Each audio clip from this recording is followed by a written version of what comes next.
عزیزان و خۆشەویستانم کاتتان باش. پێم خۆش بوو ئەم لایڤە بکەمەوە، لەوانەیە تەنها یەک خولەک بێت یان دوو خولەک. من پرسیارێکم هەیە، ئەوەڵەن لە هەر تاکێکی موسڵمانێکی کەرکووکی کە خەڵکی شاری کەرکووکە و لە کەرکووکەشی، دوو هەر کوردێکی بە شەرەف و ئازادیخواز و کوردپەروەر و نیشتیمان پەروەر.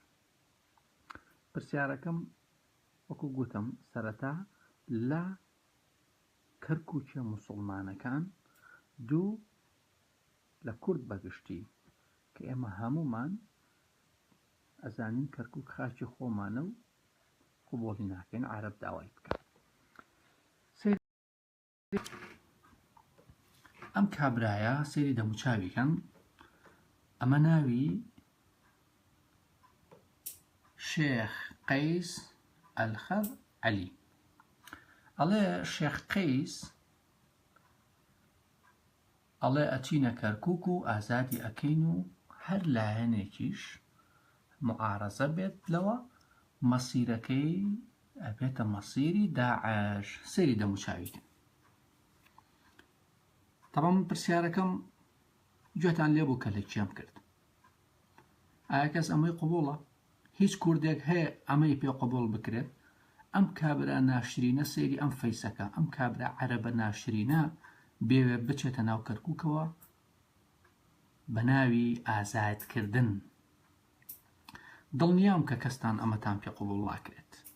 ئۆکەی، کە کەستان ئەمەتان پێ قبوڵ ناکرێت ئەم کابرایە ئێوێ بچێت کەرکووک داگیر کات و ئەڵێ هەچ کەسێکیش بێتە بەردەممان مەسیر ئێوێتە مەسیری داعش. ئایا موسڵمانی کورد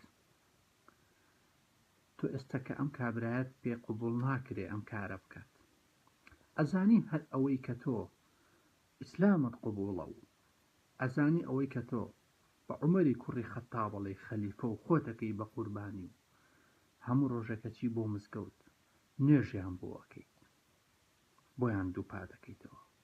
ئەزانی ئەمەش عومەری کوڕی خەتابێکی دووهەمە. عومەری کوڕی خەتابیش لە کاتی خۆیدا کەسێکی ئاوا ناشرین بوو، هات بە ناوی فتوحاتەوە کوردستانی داگیر کرد. بەس بەراوردێ بکە لە نێوان ئەمەدا. ئەم کابرایە هیچ فەرقی نییە لەگەڵ عومەری کوڕی خەتاب. هەمان دەموچاو، هەمان زمان، هەمان کەلتور.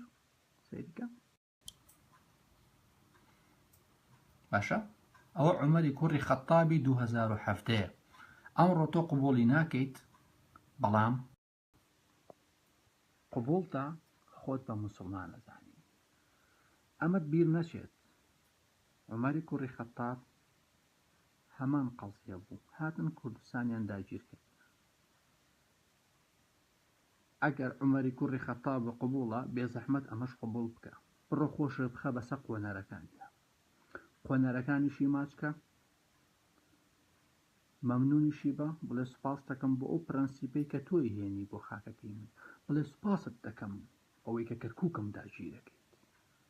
تێگەی؟ بەس بەراوردێک لە نێوان ئەمەیان بکە. کاتێکی